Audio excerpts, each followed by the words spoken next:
ریاستی وزیر ڈاکٹر وی سرینواس گوڑ نے رکن پارلیمنٹ ایم سرینواس ریڈی کے ہمراہ شہر محبوب نگر میں 1,50,00,000 روپے کی لاگت سے جدید تعمیر ہونے والے فائر ڈپارٹمنٹ آفس اور فائر اسٹیشن کا افتتاح کیا۔ انہوں نے اپنے خطاب میں کہا کہ ماضی میں شہر محبوب نگر میں پینے کے پانی اور بجلی کے متعلق بہت ساری پریشانیوں کا سامنا کرنا پڑا تھا اور اب محبوب نگر میں ہر لحاظ سے ان کی بحالی کی گئی ہے۔ وزیر موصوف نے کہا کہ وہ رنگ روڈ لانے کے لیے کوشش کر رہے ہیں۔ محبوب نگر کے رکن پارلیمان منن سرینواس ریڈی نے کہا کہ ریاستی حکومت تمام شعبوں میں ترقی کے لیے کوشاں ہے۔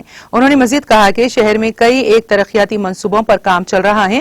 محکمہ فائر بریگیڈ کے A D G Mr Narayan Rao, علاقائی فائر آفیسر اور ضلعی فائر ڈپارٹمنٹ آفیسر سدھاکر نے بھی خطاب کیا۔ اس تقریب میں ضلع collector Mr S Venkat Rao, ضلع S P Mr R Venkateswarlu, municipal chairman Mr K C نرسملو، counsellor Munir الدین و دیگر کونسلرز، نمائندے کونسلرز، فائر افسران و دیگر موجود تھے۔